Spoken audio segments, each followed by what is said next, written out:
All right, let's jump right into this explainer of a 500-acre property out in Utah that really blurs the line between terrifying folklore and hardcore scientific research. We're talking about Skinwalker Ranch.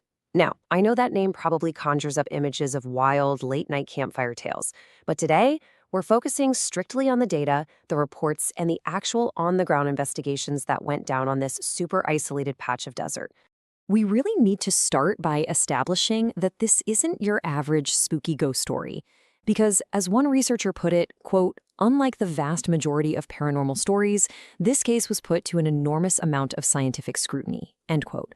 We're talking about a full decade where actual PhDs and top-tier scientists practically lived at this location to study these wild claims around the clock. So our goal today is to shift away from the wild rumors, the cries of a hoax or your typical haunted house tropes, and look at a clinical, objective, 10-year attempt to map the completely unexplainable. We're going to strip away all the hearsay and look directly at what happens when rigorous, no-nonsense scientific methodology meets what some have called literally the most paranormal location on the planet. Okay. First, let's get some historical context, because the foundation of this land is dark. The so-called Skinwalker curse actually originates from a really bitter, heartbreaking 19th century feud. Basically, the Ute tribe was capturing and selling Navajo people into slavery to the U.S., and before the Navajo were forced off this land entirely, legend says they cursed it, dooming the area with shape-shifting entities meant to terrorize anyone who lived there. Fast forward to the early 1900s, and a homestead is constructed directly on that allegedly cursed dirt. Now, what's truly wild here is the sheer paranoia the Sherman family unknowingly stepped into when they bought the place in 1994. Terry and Gwen Sherman picked up this abandoned 500-acre property well below market price to raise cattle. Sounds like a steal, right? But look at the massive red flags they just brushed off.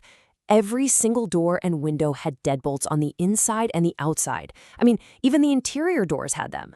And out front, massive pikes driven deep into the ground with heavy chains, clearly meant for serious guard dogs. They were just so excited for a cheap cattle ranch that they completely ignored security measures that basically scream something is trying to get in or maybe get out. Well, it didn't take long for things to get weird. The bizarre encounters started on literally day one, and they centered around one very specific detail: 6 feet. As they were unloading their moving trucks, this shockingly calm wolf just strolled up to the family. Terry, who was an experienced rancher, measured this animal against standard fence posts and estimated it was at least 6 feet long. But strangely, it wasn't acting aggressive at all. It acted more like a lost golden retriever, even letting Terry's dad pet its head. Right before it suddenly snapped and brutally attacked a calf in a nearby pen. So obviously this wasn't a normal predator. Look at how this whole thing unfolded. Step 1, this giant wolf locks its jaws onto the calf's head.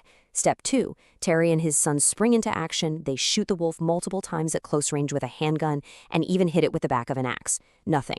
Step 3, Terry runs and grabs a high-powered rifle and shoots it again. Still absolutely zero effect. The wolf finally just seems to get bored, lets go, and casually trots off. And the final chilling step? They track the beast into the muddy woods where its heavy footprints just abruptly stop. It completely vanished without a trace. And it wasn't just weird animals outside.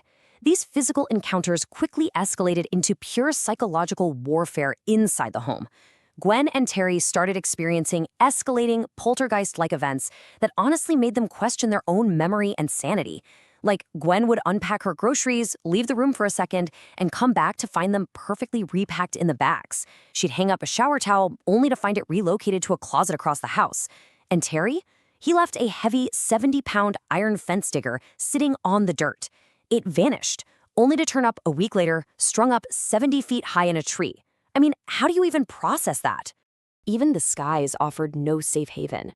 Terry started aggressively patrolling his property at night, driven to absolute paranoia. During one of these patrols, he crouched in the brush and observed what he could only describe as a scanning craft. It was the silent, stealth jet-shaped mass, hovering just 20 feet off the ground, shining multicolored lights down into the dirt like it was actively searching for something. But here's the terrifying part. Terry made the tiniest, barely audible noise against the brush. Instantly, the craft's lights snapped off, and it silently angled itself directly at him. It knew exactly where he was. The terror only intensified right at the homestead. I want you to imagine this becoming your nightly reality.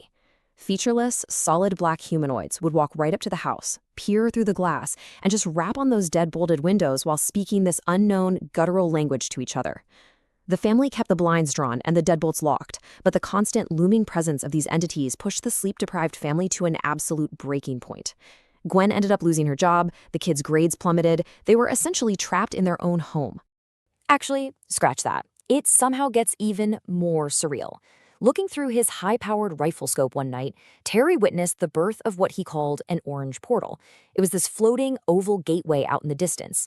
But when he looked through the portal, it wasn't the dark desert night. He was looking at a bright blue daylight sky. He watched in absolute horror as those exact same featureless black entities crawled out of this daylight sky right onto his property, like something straight out of a sci-fi horror movie, before scurrying off into the tree line. But, out of all the giant wolves, the stealth crafts, and the portals, the entire family agreed that the absolute worst encounters involved the blue orbs. These weren't just floating lights, they were glowing spheres that felt weaponized. The family reported that whenever one came near, it emitted this overwhelming, immediate sense of extreme anxiety and sudden paralyzing terror. It was like a suffocating aura of panic that would just instantly wash away the exact moment the orb retreated. And honestly, that intense fear was entirely justified. One night, a blue orb approached the house, and Terry let his 3 attack dogs loose to chase it off. He watched the dogs pursue this glowing orb into the dark woods, heard them yelp in pain, and was just too terrified to follow them in. The next day, when Terry and his son finally went looking for their prized guard dogs, they didn't find any bodies. They only found 3 circular scorch marks of ash in the dirt. The dogs had been literally vaporized. And for the Shermans, that was it, the final straw. They put the ranch up for sale. Which brings us to 1996 and the arrival of billionaire Robert Bigelow's team. Bigelow was heavily invested in the paranormal, so he literally bought the ranch and brought in NIDS, the National Institute for Discovery Science. He intentionally hired highly skeptical, top-tier PhDs to investigate. And they didn't just jump right into ghost hunting. Instead, they instituted strict scientific baseline checks.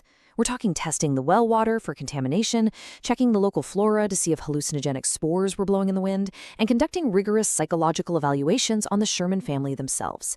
They wanted to firmly rule out every single natural explanation first. Now, it's absolutely crucial to contrast those bizarre ghost stories with the very real physical evidence these credentialed scientists actually found and documented. For example, 4 massive prized bulls inexplicably vanished from a securely locked corral, only to be found packed in a trance inside a tiny, unused trailer that was literally still wired shut with undisturbed cobwebs. Or how about a calf found meticulously dissected in a 40-minute window? Surgical precision, no predator bite marks, absolutely no blood on the ground, and its ear tag surgically removed? And when researchers tracked an invisible, foul-smelling presence on the property, their scientific compasses would wildly spin and point directly away from magnetic north, tracking the entity's exact movements. That is hard data.